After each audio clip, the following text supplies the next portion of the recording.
ನನ್ನ ನೆಲದ ಭಾಷೆಯು ದೂರ ಬಲು ದೂರ, ಈ ಮನಕಂತೂ ದಾರಿ ತೋರುತ್ತಿದೆ. ಆ ಭಾಷೆಯದೇ ಬೆಳಕು ಬೆಳಕುವ ಬೆಳಕು ಬೆಳಕುವ. ದೂರ ಎಷ್ಟೇ ಹೋಗಿ ಈ ಭಾಷೆಯಿಂದ ದೂರವಾಗಲಾರಿರಿ. ವಿಮಲ್, ನಮ್ಮ ಭಾಷೆ ಕೇಸರಿ. ನಾನು ಹೇಳಿಕೆಯನ್ನು ಕೊಟ್ಟಿದ್ದೀನಿ. ಸುಮಾರು 8-9 ತಿಂಗಳ ಹಿಂದೆ ಕೂಡ ನಾನು ಈ ಸ್ಟೇಟ್ಮೆಂಟ್ ಕೊಟ್ಟಿದ್ದೀನಿ. ನಾನಲ್ಲಿ ಹಲವಾರು ಪತ್ರಿಕೆಗಳಲ್ಲೂ ಕೂಡ ನಾನು ಸ್ಟೇಟ್ಮೆಂಟ್ ಕೊಟ್ಟಿದ್ದೀನಿ ನಾನಲ್ಲಿ. ಆದರೆ ಒಂದು ಭಾಳ ಯಕ್ಷ ಪ್ರಶ್ನೆ ಏನಂತಂದರೆ, ಈ ಅಶ್ಲೀಲ ವಿಡಿಯೋ ರಿಲೀಸ್ ಆಯ್ತಲ್ಲ, ಅದು ನಾವು ಸೆಕೆಂಡ್ ಪಾಯಿಂಟ್ ತಾಳನಲ್ಲಿ ಕಾರ್ತಿಕ್ ಕೈಲಿ, ಪ್ರಜ್ವಲ್ ರೇವಣ್ಣ ಕಾರ್ ಡ್ರೈವರ್ ಕೈಲಿ ಈ ಅಶ್ಲೀಲ ವಿಡಿಯೋ ಪೆನ್ ಡ್ರೈವ್ ಹೆಂಗೆ ಬಂತು, ಇಂಪಾರ್ಟೆಂಟ್ ಪಾಯಿಂಟ್ ಇದು. ಅದನ್ನು ಡೌನ್ಲೋಡ್ ಮಾಡ್ತಾರೆ ಯಾರು, ಎಲ್ಲಿಂದ ಬಂತು ಪೆನ್ ಡ್ರೈವ್ ಇದು?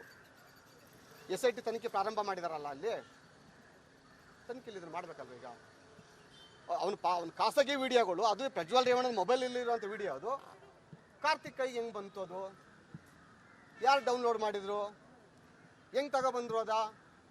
ಆಮೇಲೆ ಕಾರ್ತಿಕ್ಕನ್ನೇ ಪಾರ್ಟಿ ಮಾಡಿ ಅಶ್ಲೀಲ ವಿಡಿಯೋ ಬಿಡುಗಡೆ ಮಾಡಬಾರ್ದು ಅಂತೇಳಿ ಪ್ರಿಂಟ್ ಮೀಡಿಯಾ, ಎಲೆಕ್ಟ್ರಾನಿಕ್ ಮೀಡಿಯಾನ ಪಾರ್ಟಿ ಮಾಡಿ ಅಲ್ಲಿ ಯಾಕೆ ಪ್ರಜ್ವಲ್ ರೇವಣ್ಣ ಕೇಸ್ ಹಾಕ್ದ? ಕಾರ್ತಿಕನ ಮೇಲೆ ಯಾಕೆ ಕೇಸ್ ಹಾಕ್ತೀಯ? ಬೇರೆ ಯಾರು ಇರ್ತಿಲ್ವಾ? ಭಾಳ ಗಂಭೀರವಾಗಿ ನೋಡ್ಬೇಕಾದ ವಿಚಾರ ಇದು. ಕಾರ್ತಿಕನ್ನೇ ಪಾರ್ಟಿ ಮಾಡಿ ಬೇರೆ ಯಾರನ್ನೂ ಹಾಕಿಲ್ಲ ಅಲ್ಲಿ. ಎಲ್ಲ ಮಾಧ್ಯಮದ, ದೃಶ್ಯ ಮಾಧ್ಯಮ ಮತ್ತು ಪ್ರಿಂಟ್ ಮಾಧ್ಯಮ ಮತ್ತು ಸೋಷಿಯಲ್ ಮೀಡಿಯಾ ಎಲ್ಲ ಹಾಕಿದಾರಲ್ಲ. ಯಾಕೆಂದರೆ ಟೆಲಿಕಾಸ್ಟ್ ಮಾಡಬಾರ್ದು ಅಂತೇಳಿ, ಇಂಜೆಕ್ಷನ್ ಆರ್ಡರ್ ಇದೆ ಅಂತೇಳಿ. ಬೀಯಿಂಗ್ ಅಡ್ವೊಕೇಟ್, ನಾನು ಒಬ್ಬ ಅಡ್ವೊಕೇಟ್ ಆಗಿ ಒಂದು ಪ್ರಕರಣದ ಸಂಬಂಧಪಟ್ಟಂತೆ ಗಂಭೀರವಾದಂಥ ಆರೋಪ ಇದ್ದ ಸಂದರ್ಭದಲ್ಲಿ ಇಂಜೆಕ್ಷನ್ ಆರ್ಡರ್ ಇದ್ದಾಗ ಅದನ್ನು ಬಿಡುಗಡೆ ಮಾಡಬಾರ್ದು ಅಂತಂತೇಳಿ ಎಲ್ಲರಿಗೂ ಕಾಮನ್ ಸೆನ್ಸ್ ಇದು.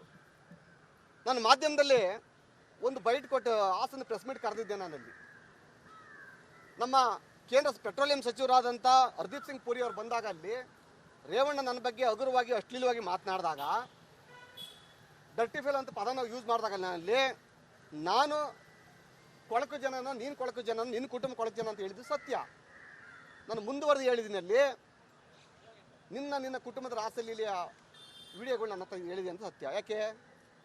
ಪ್ರಜ್ವಲ್ ರೇವಣ್ಣನ ಕಾರ್ ಡ್ರೈವರೇ ನನಗೆ ಪೆನ್ ಡ್ರೈವ್ ಕೊಟ್ಟಾಗ ನಾವು ನೋಡಿದಾಗ ಅದು ಇದೆ ಅಂತ ಗೊತ್ತಾದಾಗ ನಾನು ಹೇಳಿದ ಸತ್ಯ. ನಾನು ಒಂದು ನಿಮಿಷ ಕೊಡ್ತೀನಿ ನಿಮ್ಗೆ, ಇದು ಕ್ಲಾರಿಟಿ ಬೇಕು. ಯಾಕಂದ್ರೆ ಕಟ್ಟಾದರೆ ಜನಗಳಿಗೆ ಸಂದೇಶ ತಪ್ಪಾಗ್ತಾರೆ. ನಿನ್ನೆ ಪರ್ಕೆ ಹಿಡ್ಕೊಂಡು ಪ್ರಜ್ವಲ್ ರೇವಣ್ಣ ಹೊಡೆದವ್ರೆ ಜನ, ನಾಳೆ ನಮ್ಗೆ ಹೊಡಿತಾರ ಮೇಲೆ ಈ ವಿಡಿಯೋ ರಿಲೀಸ್ ಆಗ್ಯಾರ ಅಂತ ಅಂದ್ರೆ.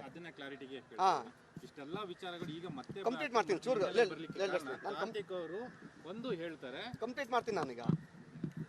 ಇಲ್ಲಿ ನಾನು ಕೋರ್ಟ್ ಸ್ಟೇ ವೆಕೇಟ್ ಆದರೆ ಅದ್ರಲ್ಲಿ ಇರುವಂಥ ಹೆಣ್ಣುಮಕ್ಳು ಅನುಮತಿ ಕೊಟ್ಟರೆ LED ವಾಲ್ ಹಾಕ್ಸ್ಬಿಟ್ಟು ನಾನು ಡಿಸ್ಪ್ಲೇ ಮಾಡ್ತೀನಿ ಅಂತ ಹೇಳಿದ್ದೆ. ನಾನಲ್ಲಿ ಅನುಮತಿ ಕೊಟ್ಟರೆ ಹೆಣ್ಮಕ್ಳು ಇದ್ದಾರಲ್ಲ ವಿಡಿಯೋದಲ್ಲಿ, ಆ ಹೆಣ್ಮಕ್ಳು ಕನ್ಸರ್ನ್ ಕೊಟ್ಟರೆ ಹೆಣ್ಮಕ್ಳಿಗೆ.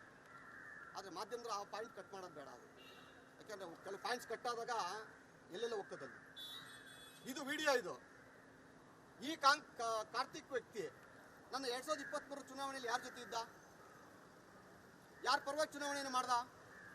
ಇದೇ ಕಾಂಗ್ರೆಸ್ ಅಭ್ಯರ್ಥಿಯಾದಂಥ ಶ್ರೇಯಸ್ ಪಟೇಲ್ನ ಪರವಾಗಿ ಬಾಗಿವಾಳು ಪಂಚಾಯಿತಿ ಮತ್ತು ಕಸಬಾ ಟೌನು ಸಂಪೂರ್ಣ ಜವಾಬ್ದಾರಿ, ಫೈನಾನ್ಷಿಯಲ್ ಜವಾಬ್ದಾರಿ ತೊಗೊಂಡಿದ್ದ ಅವನು. ಆತನೇ ಒಪ್ಕೊಂಡಿದ್ದಾನೆ. ಆ ವಿಡಿಯೋ ನಾನು ಸದ್ಯದಲ್ಲೇ ರಿಲೀಸ್ ಮಾಡ್ತೀನಿ.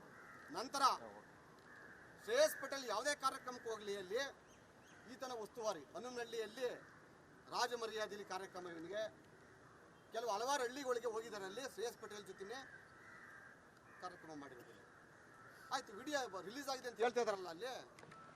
ನಾನು ವಿಡಿಯೋನ ನನ್ನ ಎಲೆಕ್ಷನ್ ಟೈಮಲ್ಲಿ ರಿಲೀಸ್ ಮಾಡ್ಕೊಂಡಿದ್ರೆ ನಾನು ಎಲೆಕ್ಷನ್ ಗೆಲ್ತಿತ್ತಿಲ್ವಾ? ರೇವಣ್ಣ ಸೋಲ್ತಿತ್ತಿಲ್ವಾ? ಆ ನೀಚ ಕೆಲಸ ಮಾಡಲಿಲ್ಲ ನಾನಲ್ಲಿ. ಆಯಿತು, ಈ ವಿಡಿಯೋ ಇದೆ ಅಂತೇಳಿ ನಾನಲ್ಲಿ ನಾನೇ ಹೈಕಮಾಂಡಿಗೆ ಪತ್ರ ಬರೀಬೇಕಾಗಿತ್ತು. ನಾನು ರಿಲೀಸ್ ಮಾಡೋದಾಗಿದ್ದರೆ ಪತ್ರ ಬರೀಬೇಕಾಗಿತ್ತಿಲ್ಲ, ಬರೀ ರಿಲೀಸ್ ಮಾಡಿ ಸಾಕಾಯಿತು. ಅದು